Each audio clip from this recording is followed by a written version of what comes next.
This is breaking news. Happening right now, Mayor de Blasio, along with other city officials, are holding a briefing to discuss a new plan to bring package deliveries into Manhattan by ferry. Let's listen in. There you go. Started as an accident and it took off. And I'm delighted to be here today, joined by our partner in this venture, Rachel Loeb, the president and CEO of the EDC. I got to give a shout out to Andrew Genn, who has been working on this concept for 25 years. I mean, it's really quite extraordinary.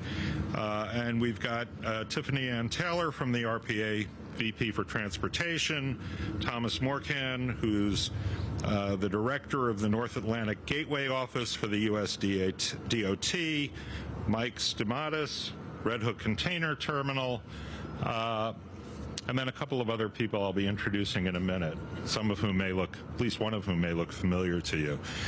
Look,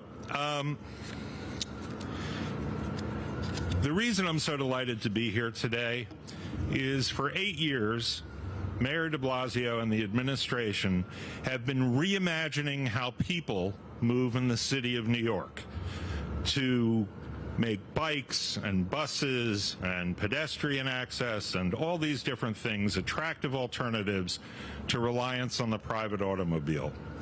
Today, we are here to announce a bold plan to do the same thing for how goods move in the city of New York, how freight moves.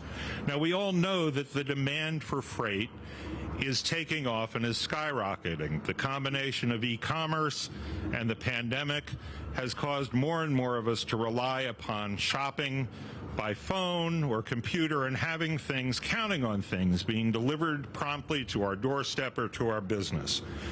What some people don't know is that New York City starts in a hole on that because we are unduly dependent upon large diesel trucks.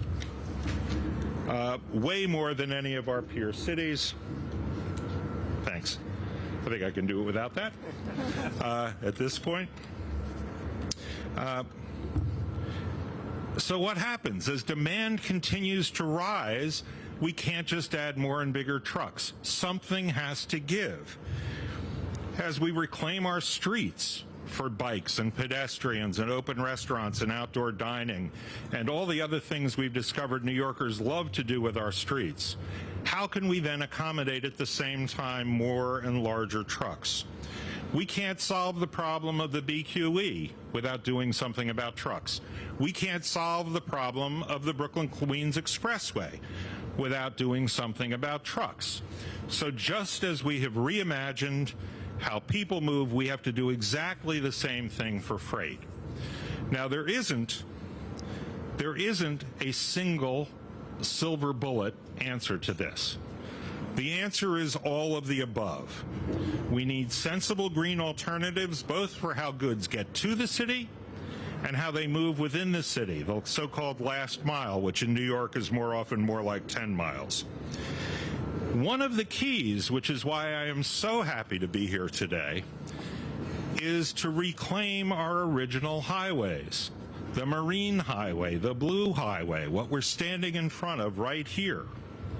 Why is New York City at this particular geographic location?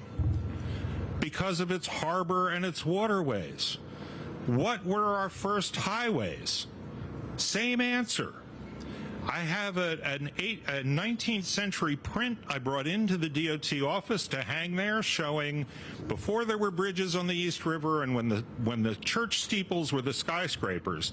And what it shows on the East River is solid, side to side, shore to shore, commercial boats, freight. Those were the highways. Today, we use those highways.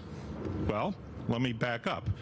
The mayor has again led the way by reclaiming those highways for people, by introducing the ferry system and expanding its reach. So people are now using it. But what about freight? The only freight we ship on our highways today, garbage and treated sewage. That's a disgrace. That has to change. We have no choice.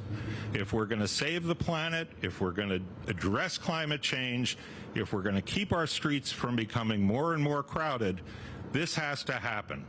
So I am particularly delighted today to be able to introduce the Commander-in-Chief of Reimagination, the Chief Executive of Reimagination, our Mayor, Bill de Blasio.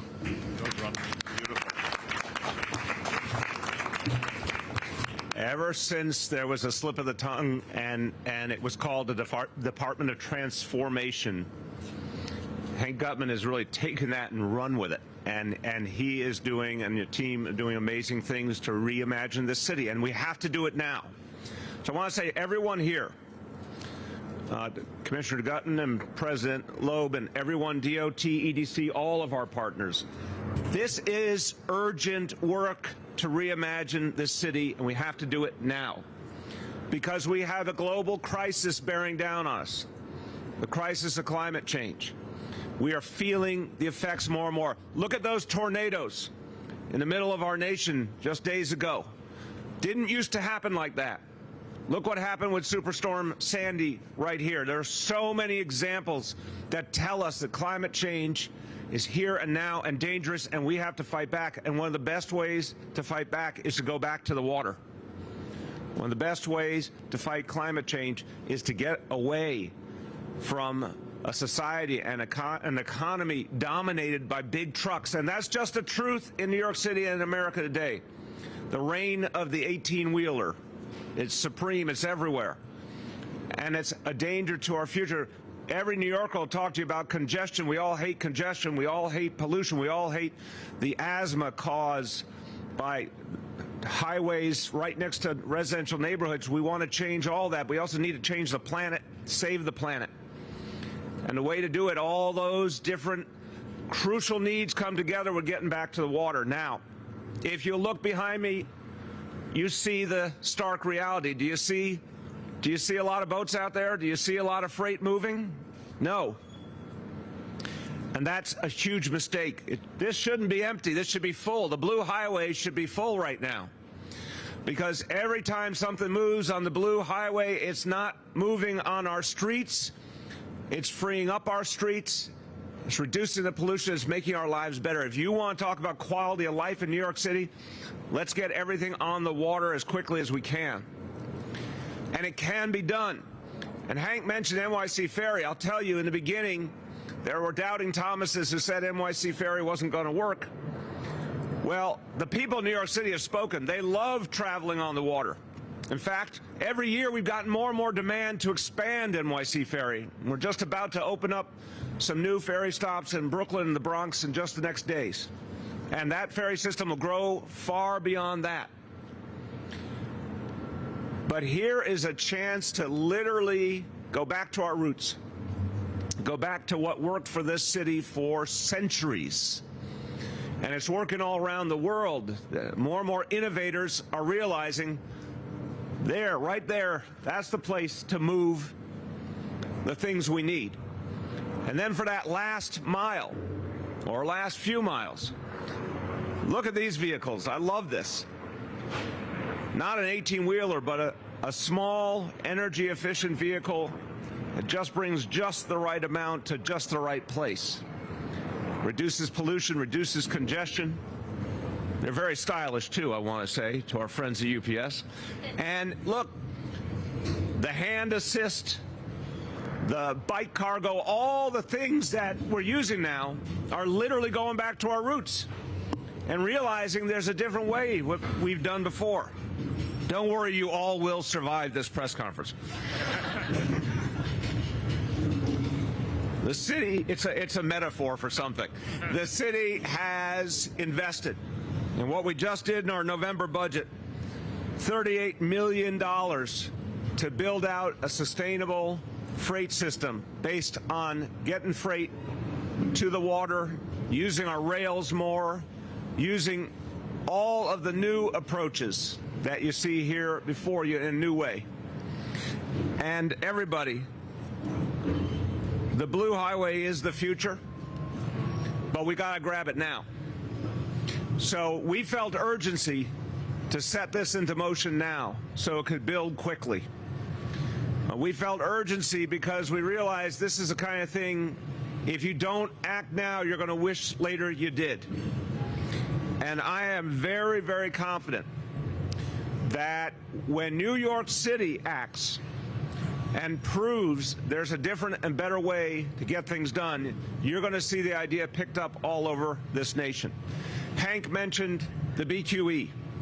The BQE is one of many, many highways in America that won't be sustainable if we stay addicted to the 18-wheeler, but will be sustainable if we change our ways. We have that moment right now to get it right. So this is the dawn of a new era. It looks a lot like an old era, and an era that worked really well for us. Let's go there together. Thank you, everybody.